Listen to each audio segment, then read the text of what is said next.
My name is Monica, and I am 27 years old. At Christmas dinner, my sister and my mother gifted everyone except me.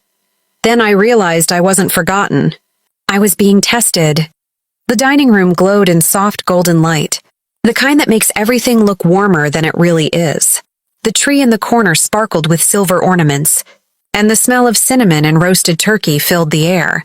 I remember standing there for a second longer than usual, watching my family laugh around the table, telling myself that this year would be different. This year I would feel like I belonged. My sister Ivy was already seated, scrolling through her phone. Her red dress perfectly pressed, her smile sharp as ever. Mom was in the kitchen, giving final instructions even though everything was already done. She liked control. She liked appearances. And tonight, everything looked perfect. Dinner went smoothly. Too smoothly. Dad joked about his new golf clubs before he even opened them. My uncle laughed loudly at stories he'd told a dozen times before. Ivy kept hinting about a big surprise she had been waiting for. I tried to stay present, tried not to let the familiar tightness settle in my chest. Then it was time for gifts. Mom stood up first, holding a beautifully wrapped box. "This one is for your father," she announced warmly. Dad opened it, and inside was an expensive watch he had mentioned once in passing. Everyone clapped.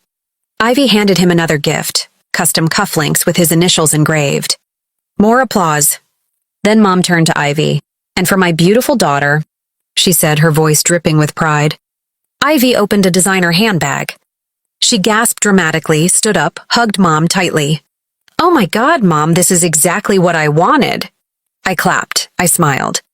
I swallowed. Next were gifts for my uncle, my aunt, even my cousin who barely visits. Each present was thoughtful, personal, carefully chosen. Laughter filled the room. Wrapping paper piled up on the carpet. And then nothing. The pile disappeared. The tree looked suddenly smaller. My hands were empty. I waited. Maybe mine was hidden somewhere else. Maybe Mom had saved it for last. Maybe... Ivy looked at me and laughed lightly. "Oh," she said, tilting her head. "We must have misplaced yours." The words were casual, almost playful. But they hit like ice water. Mom didn't look surprised. She didn't look concerned. She just gave a small shrug. It must have gotten mixed up. These things happen. These things happen. I felt every pair of eyes in the room flicker toward me, then quickly away. The air shifted. The sparkle of Christmas lights now felt harsh and exposing. They expected silence. They expected me to laugh it off like I always did. To say, "Oh, it's okay." To pretend it didn't matter. To protect the illusion that everything was fine. I could feel my heartbeat in my ears. The little girl inside me, the one who had waited years for approval, for acknowledgement, for a simple "I'm proud of you," wanted to disappear. But I didn't. Instead, I smiled. "That's okay," I said calmly. "Here's what I got myself." The room paused. I reached behind the chair where I had quietly placed a sleek, navy blue folder earlier that evening. I had almost left it in the car. Almost convinced myself it would be petty to bring it inside. Now I was glad I didn't. I placed it on the table, right between the half-empty wine glasses and crumpled wrapping paper. Slowly, deliberately, I opened it. Inside was a single sheet of paper. Mom frowned slightly. Ivy leaned forward. "What is that?" she asked. I looked up, meeting their eyes one by one. "It's the contract for my new apartment," I said. "Downtown. I signed it yesterday." Silence. Dad blinked. "Apartment?" "Yes," I replied evenly. "I'm moving out. January 1st. The words felt steady, powerful. Not angry.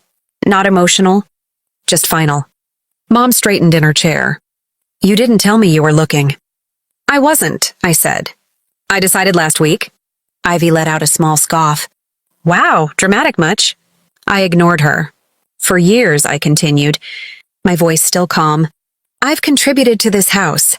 I've helped with bills. I've stayed close because I thought that's what family does. But I realized something recently. No one moved.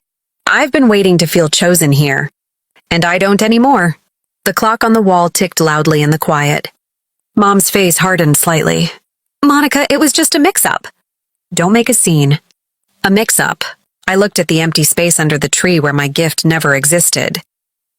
"I'm not making a scene," I said softly. "I'm making a decision." I closed the folder gently. I got myself peace this Christmas.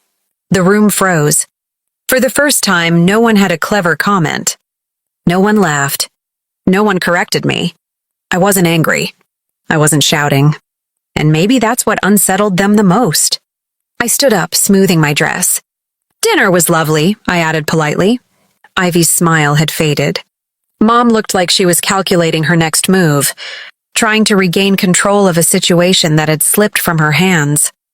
But it was too late. Something had shifted. And for the first time in 27 years, I didn't feel invisible at that table. I felt free. When they saw it, the room froze. No one reached for their wine. No one made a joke. Even the Christmas lights seemed to flicker more quietly, like the house itself was holding its breath. I could see it on their faces. Confusion first, then disbelief, and finally something they weren't used to feeling around me. Uncertainty. For years I had been predictable. The peacemaker. The one who adjusted. The one who said, "It's fine," even when it wasn't. They knew how to handle that version of me, but they didn't know this one. Dad cleared his throat. "You don't have to move out over a misunderstanding." "It's not about tonight," I replied. My voice didn't shake. That surprised even me.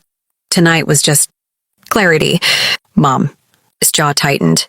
"So you're punishing us?" "No," I said gently. "I'm choosing myself." That sentence hung in the air heavier than any accusation ever could. Ivy leaned back in her chair, crossing her arms. "You're overreacting. It was a joke. We said we misplaced it."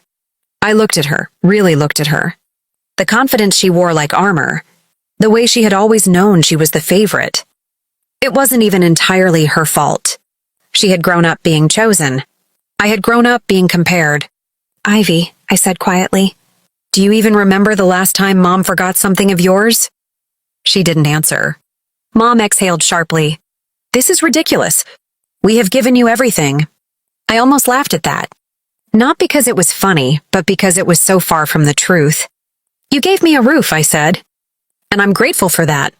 But love shouldn't feel like something you have to earn every day." Silence again. And then something unexpected happened. Dad spoke up. "She's right."